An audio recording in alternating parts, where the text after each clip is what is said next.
Bincang bersama. Halo Sobat Listeners, Bincang Bersama kembali hadir untuk Anda. Dan seperti biasa kita akan ajak Anda untuk belajar tentang kisah sukses ya. Amati, tiru, modifikasi adalah metode lama yang mungkin bisa Anda lakukan sampai dengan saat ini. Tapi ingat, modifikasinya yang perlu Anda lakukan. Nah, kita belajar yuk di program ini bersama dengan Mas Zenzia Sianika Iza. Beliau adalah Presiden Direktur PT Iza Integrated Consulting. Beliau juga pemerhati ekonomi bisnis dan hubungan internasional. Tepat di samping saya. Mas Zen, apa kabar? Kabar baik Mas, gimana kabarnya? Baik, sehat. Sekarang boleh tahu stay di Jakarta kah atau sometimes akan balik lagi ke Jepang? Saya lebih suka di Indonesia sih Mas. Kenapa Jadi sih? stay di Indonesia. Makanannya enak. Nggak ada Padang di Jepang itu. Oh iya. Ya ada Mas. Tapi kan ada pebisnis Indonesia juga yang bisnis kuliner di sana. Ada, tapi Padangnya masa satu piring hampir 1 juta Mas. Oh iya, semahal itu kah? Ya intinya variatif, tapi yang pasti lebih mahal daripada di Indonesia. Oke, berarti walaupun Mas Zen ini aslinya kecil di Jepang, tetap merindukan Indonesia. Ya, Alasannya selain hati dan jiwanya di Indonesia apa kira-kira? simpelnya memang self value saya itu, value saya sendiri kalau dihitung-hitung lebih tinggi di Indonesia. Kalau kita pergi ke Jepang, saya menjadi one of them. Kalau saya di Indonesia, ya masih belum sampai only one sih, tapi kita masih segelintir orang yang masih punya skill gitu. Oke, kita tutup dulu itu ya. Boleh.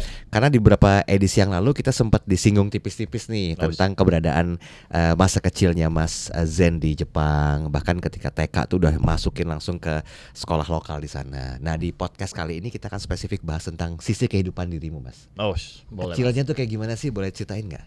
Kecilnya sebenarnya entah Mas percaya atau enggak. Saya Percaya tuh, kok. belum Belum ceritain. Sabar, Mas. Oke. Jadi saya tuh dulu introvert. Oh iya. Saya anak perpustakaan dulu ya. Oh, oke.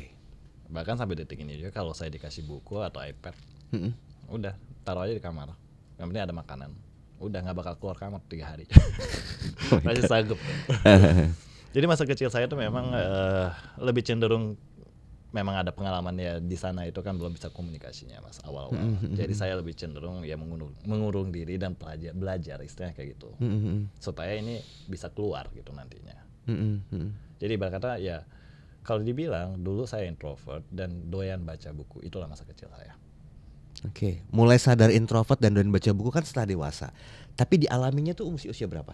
SD kah, SMP kah? Saya ngalaminnya justru di SD Mas. Oh, oke. Sebenarnya pada masa itu bahasa introvert aja belum ada Mas. Iya, betul. Dia gedenya baru sadar introvert. Iya, makanya saya bilang begitu kan. Sadarnya itu pas dewasa kan. Betul. Berarti kecil udah melakukan hal itu ya? Iya, jadi saya memang punya kecenderungan kalau memang suka sama sesuatu itu saya lanjutin terus, tekun gitu. Jadi nggak bisa selingkuh Mas. Kalau udah suka udah. Gitu. Iya. Emang betul. Kalau cinta udah ada tuh logika nggak berbicara ya. Betul sekali. Make sense nggak? Betul. Setuju ya? Salam Betul. dulu dong. Iya. Suka nih langsung kayak gini nih. Enak bocor-bocor halus. Jangan banyak Mas. Tapi orang tua tahu nggak seorang Zen kecil itu ya dia tuh orang yang introvert seperti yang Mas Zen katakan tadi kan saya baru sadar setelah dewasa ada istilah introvert ya. Betul. Nah dengan keadaan Mas Zen suka baca, orang tua tuh gimana ngelihatnya? Kadang-kadang ada juga orang tua yang begini Mas Zen, nih anak kok nggak main-main keluar ya, soalnya main sih sosialisasi sama teman-temannya.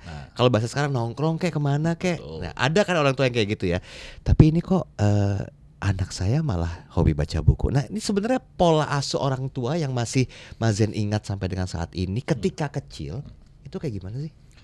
Mereka cenderung ya mengharapkan anaknya jalan-jalan sama teman-temannya, bergaul lah istilahnya. Oke. Social skill itu memang dipentingkan. Tapi di sisi lain, memang orang tua saya marahin saya juga, karena introvert itu nggak mau kemana-mana. Dan memang salah satu alasan terbesarnya sih Mas, bacaan saya bukan bacaan cerpen atau buku pelajaran, bacanya manga mulu, komik mulu saya dulu.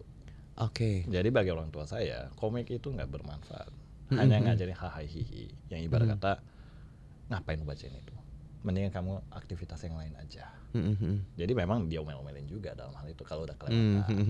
Nah, memang itu yang terjadi dulu.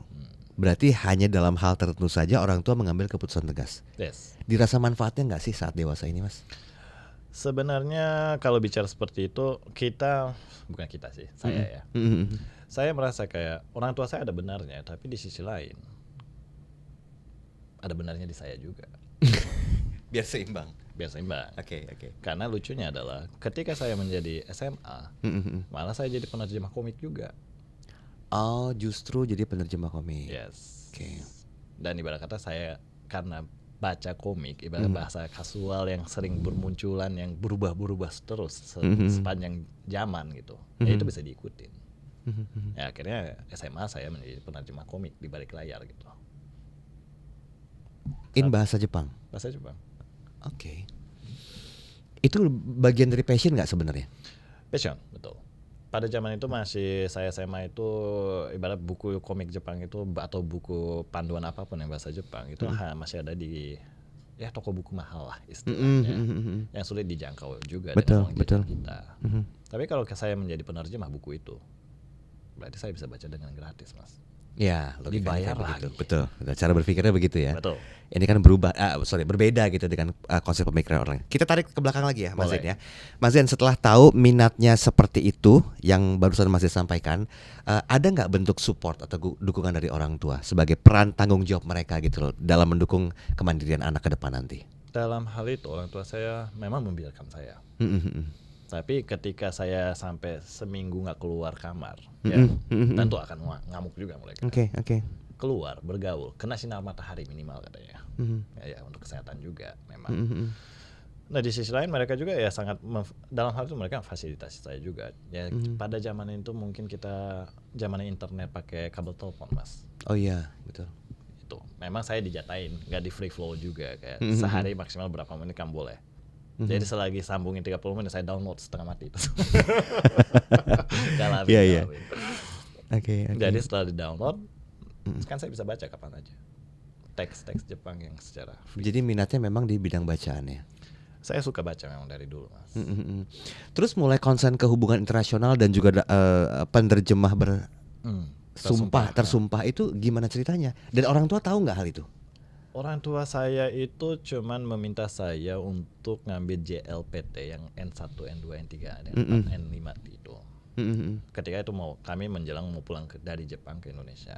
Jadi saya dihasankan untuk ngambil itu. Nah di sisi lain, setelah saya sudah bekerja di Indonesia ini kan ya ternyata jumlahnya sedikit, Mas, penerjemah tersumpah itu. Ya ibarat kata lebih baik kita punya sebuah sertifikasi. Dalam rangka itu orang tua saya mendorong, mending kamu ambil kalau memang kamu sanggup. Oke. Cuman ketika saya ikut ujian itu pun itu udah hampir 20 sekian tahun, ya 15 tahun deh saya udah di Indonesia, saya disuruh ikut ujian itu. Ya di mana saya juga kan ini bisa nggak ya gitu. Ya coba-coba aja, ternyata ya masih lolos gitu. Nah lucunya adalah untuk penerjemah tersumpah bahasa Indonesia Jepang pada masa itu masih zamannya SK Gubernur. Sekarang SK Kemenkumham. Tahun berapa? Itu 2002 ya? 2015 itu. Jadi 2015 saya lolos di Pergub di SK Gubernur ini. Pada saat itu akhirnya ternyata saya baru tahu juga belakangan. Saya lulusan termuda dalam sejarah penerjemah tersumpah bahasa Indonesia Jepang. Oke. Kayak gitu sih. Sebenarnya ya kembali lagi ketika pada masa muda itu saya nggak kebayang juga kalau saya itu berada di posisi seperti sekarang. Saat itu saya hanya berpikir ya mungkin rezeki saya jadi penerjemah. Ya sekarang saya lengkapin aja dulu deh apa yang bisa naikin value saya sebagai penerjemah. Pencarian di situ sebenarnya. Baik. Mas Zen, sorry saya harus menanyakan ini. Anda pernah nggak merasa terpuruk secara mental? Ada, Mas. Simpan dulu pertanyaan itu. Okay. Dan apa yang orang tua lakukan saat itu? Orang tua saya cenderung memberikan saya waktu dan ruang. Dalam hal ini ibarat kata lagi menggebu-gebu, percuma juga orang tua ikut campur.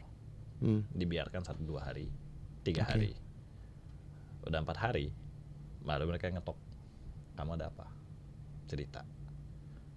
Ya karena amukan itu udah selesai, marah-marah itu atau nangis-nangis itu capek, Mas, pakai energi juga kita. Betul. Nah ketika kita lemas baru mereka datang. Orang tua saya itu cenderung seperti itu. Dan Mas Zen lebih nyaman diperlakukan seperti itu oleh orang tua? Ya Ketimbang melihat, kan ada orang tua yang ketika ngeliat anaknya berubah nggak ceria seperti biasa, terus tiba-tiba ini anakku kenapa ya, langsung tanya, ekspresif begitu. Kan ada juga yang begitu. Tapi ternyata Mas Zen lebih nyaman dengan hal yang dibiarkan terlebih dahulu, biar rilis, baru orang tua masuk untuk campur tangan. Ya Mas, kebetulan saya memang keras kepala juga orangnya. Oh. Jadi ada self confidence. Di situ ibarat merasa saya bisa selesaikan segala sesuatu, tapi ternyata nggak bisa, makanya nangis-nangis, ngamuk-ngamuk. Dan orang tua akhirnya tahu masalah itu. Ya mereka tahu pun ya akhirnya mereka nggak ngasih solusi, saran gitu kan. Karena menurut mereka itu adalah sesuatu yang udah mereka alamin di masa lalu dan sekarang baru saya alamin.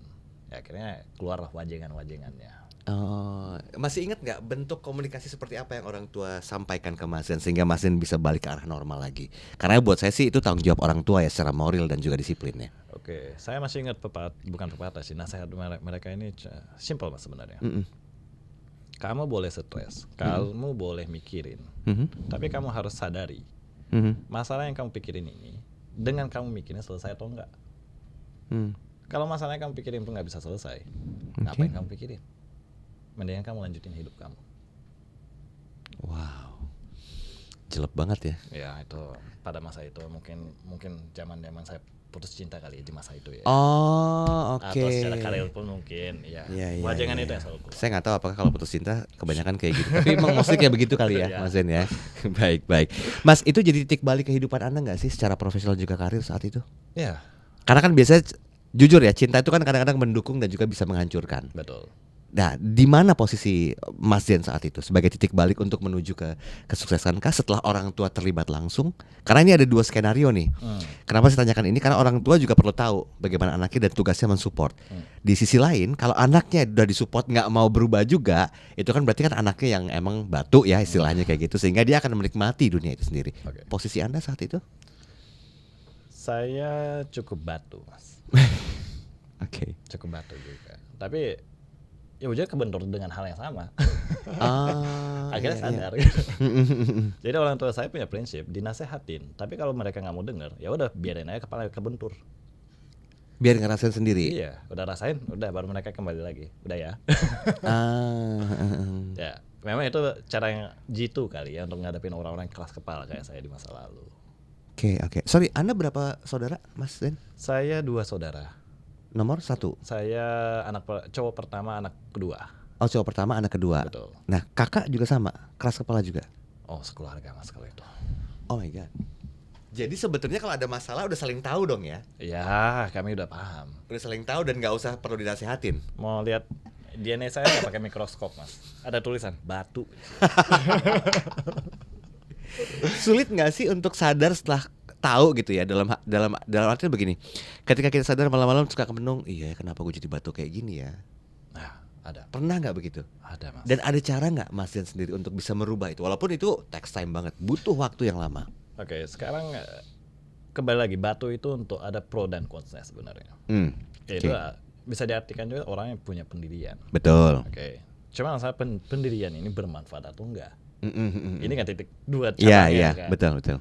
Nah sekarang kalau memang orang-orang yang mau menjadi peneliti yang ibarat kata ya introvert di dalam laboratorium, mendingan batu aja. Karena mereka kan tekun, nggak mau merubah prinsipnya. Oke.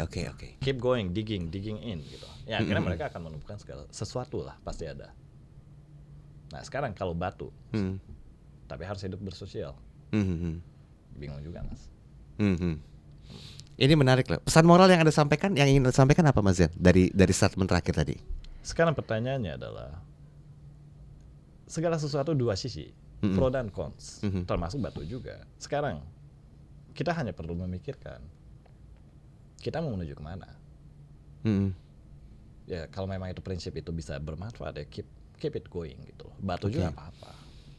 Iya. Karena itu bisa menjadi, kalau semua orang lunak kepalanya Mas, dunia muter nggak? Iya, setuju.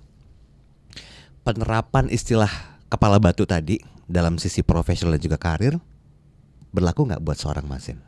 Berlaku. Tapi kalau profesi saya enggak ya.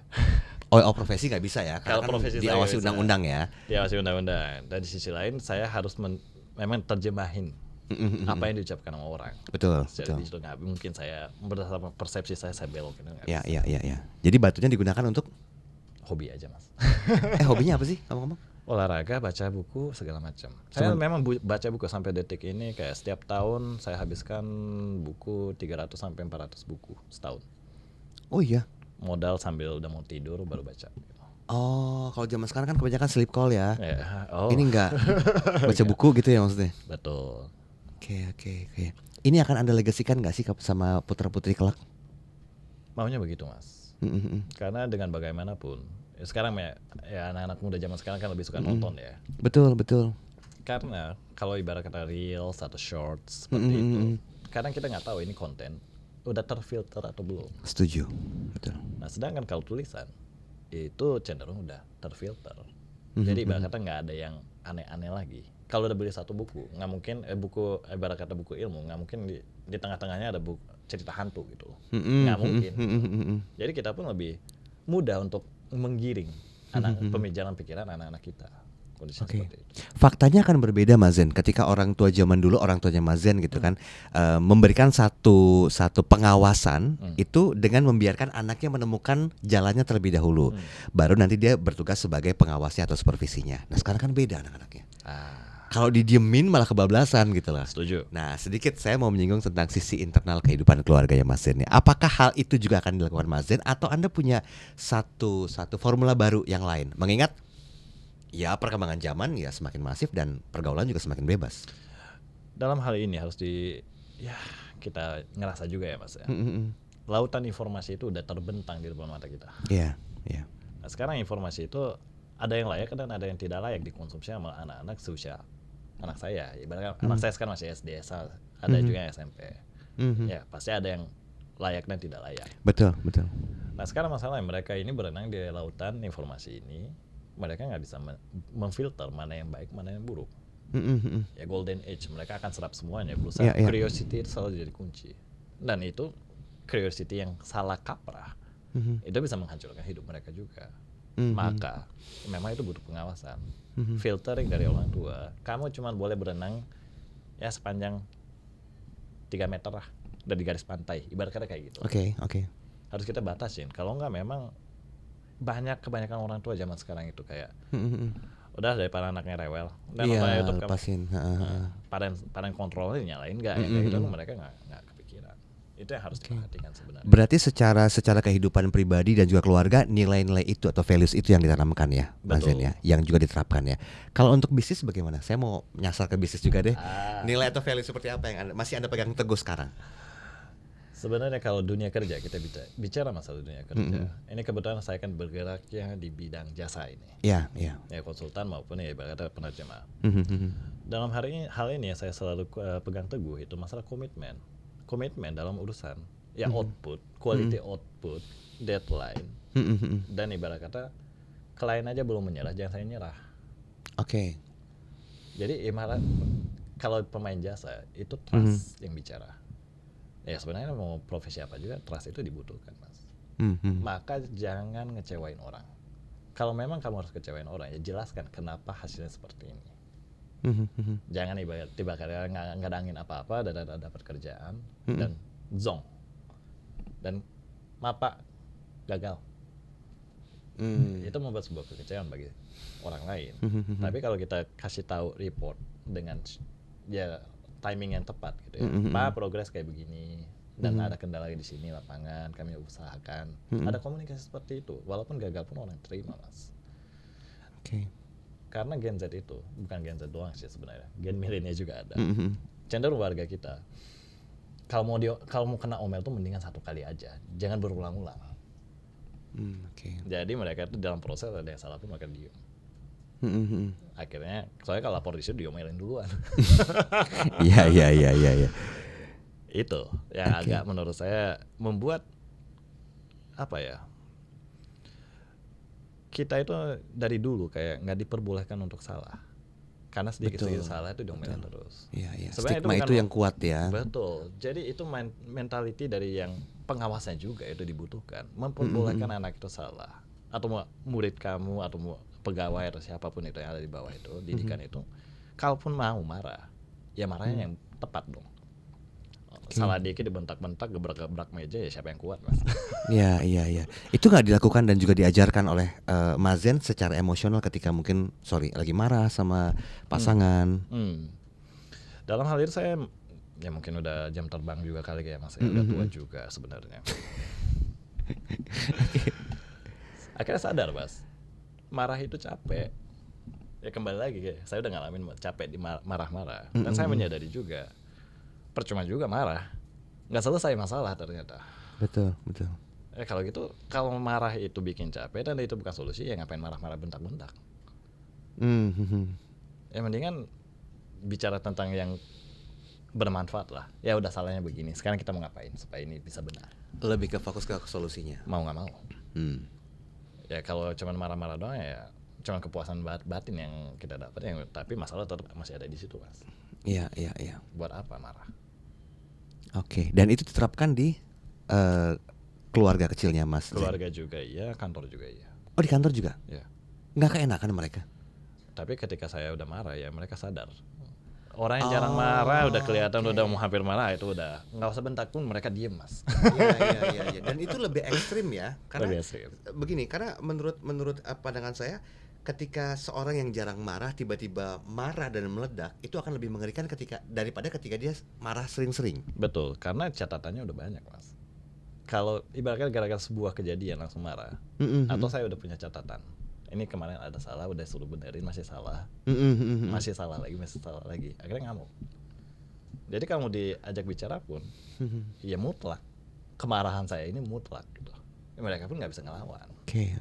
Makanya saya bilang jangan sampai bikin orang yang sabar marah. Setuju. Karena mereka udah punya catatan. Diterapkan nggak di keluarga? Anak-anak bahkan semakin besar suatu saat nanti, sama nggak konsep kedisiplinan? Saya melihat ini sebagai sebuah konsep disiplin yang masih diterapkan di perusahaan dan keluarga. Kalaupun sama, apa pembeda tipisnya yang mungkin akan dibatasi? Pembeda tipisnya memang kalau anak saya sendiri itu mungkin masih kecil ya. Ya terus terang ya, treatmentnya akan berbeda dengan orang-orang dewasa dari perusahaan. Tapi pada prinsipnya saya sih masih memperbolehkan anak-anak saya maupun pegawai saya untuk melakukan kekeliruan selama itu mereka udah lapor terdahulu. Contoh kasusnya gimana? Di bisnis nih ya? Di bisnis ya. Misalnya mereka mau ngirim sebuah email, attachmentnya salah. Mereka sebenarnya udah ada yang paling update, malah ngirimnya yang sebelum revisi. Dan ini baru ketahuan setelah 1 bulan kemudian progres sudah berjalan. Oke. Kalau mas bakal ngomong nggak ke bosnya, Pak sebenarnya kemana ada salah kayak gini dan kita sudah harusnya begini. Kalau udah lama sih enggak ya, kali dianggap udah lupa mungkin ya. Ya, tapi kan dia pas sudah 1 bulan kemudian nyadar itu ada kekeliruan, harusnya begini malah ternyata miring dikit. Ngomong nggak? Better sih ngomongnya. Better ngomong memang. Iya. Nah itu yang harus, ya ibarat kata proses itu butuh, dan nggak mungkin orang tuh nggak bikin salah. Justru anak-anak yang kecil yang lebih muda itu harus bikin salah menurut saya. Ini jangan disalahartikan ya. Jadi kalau ya kalau seperti nonton ini jangan separuh-separuh gitu. Nanti bilang wah kata narasumber smart harus bikin salah, enggak juga gitu. Makanya nontonnya harus penuh. Lanjut dulu. Jadi kalau bikin kesalahan di masa muda itu masih bisa diperbaiki mas. Ada kesempatan. Ibarat kata di umur kita SMP, SMA atau masih baru lulus, kita nanya tentang pekerjaan dan profesi ke orang yang lebih profesional dan yang lebih tua. Itu ya ibarat kata pertanyaannya salah pun masih dimaafin. Dari situ dulu gitu caranya. Nah sekarang kalau orang udah 40 sekian nanya tentang sebuah profesi, contoh aja ini ya, dan pertanyaan masih salah, malu-maluin nggak? Iya dong.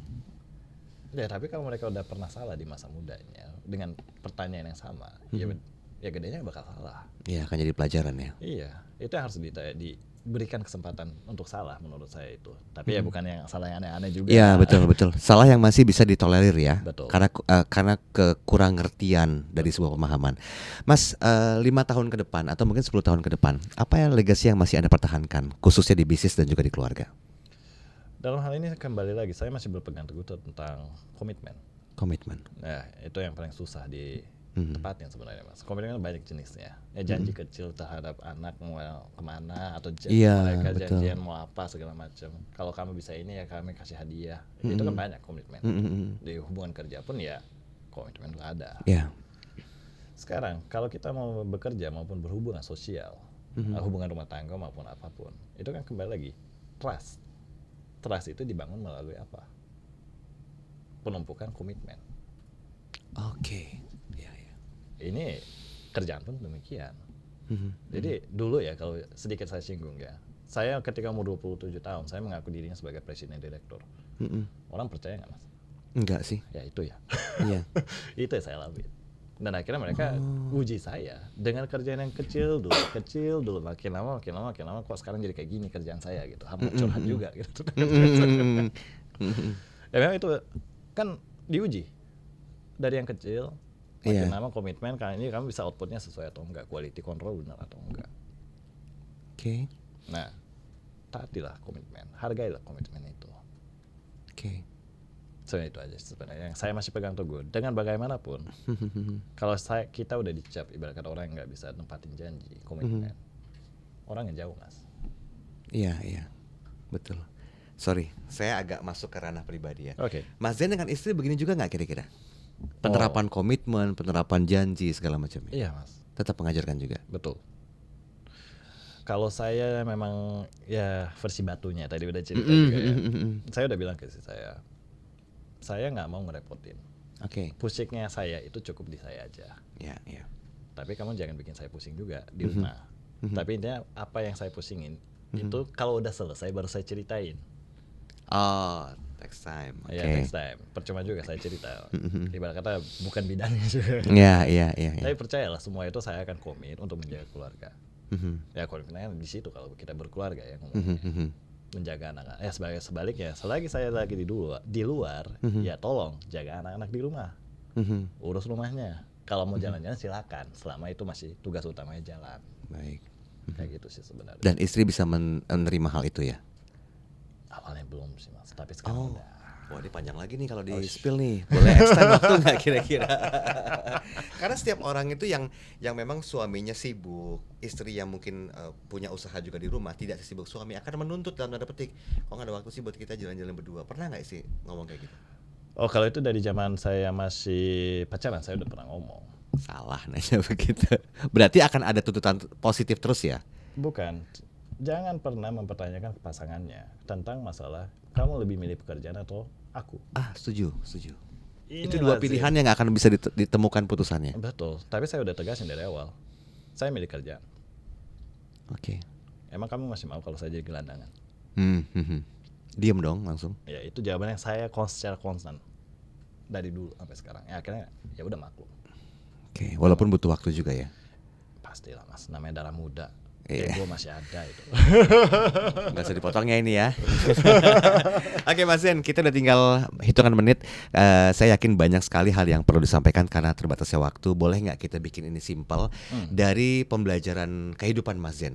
Walaupun nanti masih panjang sekitar 10-20 tahun ke depan lagi atau bahkan mungkin lebih. Apa yang perlu disampaikan kepada smart listeners bahwa hidup itu sebenarnya bisa dinikmati kok. Bisa selaras antara jalanin bisnis, jalanin mid time kita sendiri, ngurusin keluarga, tapi berpedoman pada komitmen tadi. Nah, apa yang mau Mas sampaikan dalam bahasa Indonesia dan nanti saya minta dalam bahasa Jepang ya. Waduh. Thank you. Bahasa Indonesia dulu. Oke. Sebenarnya jangan melihat segala sesuatu dari satu sisi dan secara dangkal saja. Oke. Karena selalu koin itu dua sisi, Mas. Betul. Nah, sekarang pertanyaannya, koin itu mau kamu putar supaya dua sisi itu berputar terus, atau koinnya mau kamu taruh di meja, cuma satu sisi doang yang kamu lihat. Oke. Kalau ada sesuatu jangan langsung taruh koinnya. Oke, ada sebuah kejadian, jangan menyerah. Itu yang menjadi kuncinya. Ambillah kalau memang ada sebuah kejadian, lihat sisi lainnya gimana sebenarnya. Karena di situ ada makna juga. Pro dan kontra itu selalu dua sisi. Yeah. Kalau kita buta dengan satu aja nggak akan selesai. Jadi simpelnya Mas ya, punya pandangan yang lebih besar, lebih luas. Jangan hanya satu titik doang. Oke. Jangan ibarat kata ada sebuah kesalahan satu titik hitam, sekitarnya masih putih. Gara-gara satu hitam ini semuanya dihitamin. Oke. Itu nyari kambing hitam namanya. Iya. Nggak boleh begitu. Karena itu namanya keras kepala yang salah menurut saya. Sekian mungkin Dalam bahasa Jepang. Silakan. Aduh. Hadap kamera silakan. Oke. 毎回一つの出来事において両面を持っています。それが良いことなのか悪いことなのか、いつもそれ両面の話をしないといけないと思ってます。さて、そのコインに例えると、コインを置いた時にそれを回して両面が見えるようにするのか、それとももうギブアップしてそのコインをテーブルの上に置いて一面しか見ないという方向に進むのか、それはもう皆さんのオプション、簡単に選べる権利だと思います。でもそれが果たしてどちらがいいかっていうのは個人的な僕の部分ですよ。一つの黒い点が白い紙の上にあったとして、その一つの黒い点のせいで全て真っ黒にするっていうのは損をしていると思ってます。何事においても大きな視野を皆さんちゃんと持ってほしい。そうすることによって世界は広がると思ってます。Oh, udah. Tepuk tangan boleh? Oke, sebenarnya mungkin bagi Anda yang ingin tahu apa arti yang disampaikan oleh Mas Zen tadi, silahkan tuliskan di kolom komentar ya. Nanti tim editor kami akan terjemahkan ya. Demikian Mas Zen, thank you waktunya. Sama-sama. Ini pembelajaran berharga. Thank you sharingnya. Saya juga. Dan insight-insight yang dihadirkan oleh Mas Zen ini mungkin bisa Anda duplikasi, entah itu dari sisi karir Anda, kemudian juga pekerjaan atau keluarga Anda. Karena banyak sekali daging yang disampaikan oleh Mas Zen dalam perbincangan singkat kita di 30 menit ini. Sampai ketemu di edisi berikutnya. Saya Daryl Adam, sampai jumpa. Bincang bersama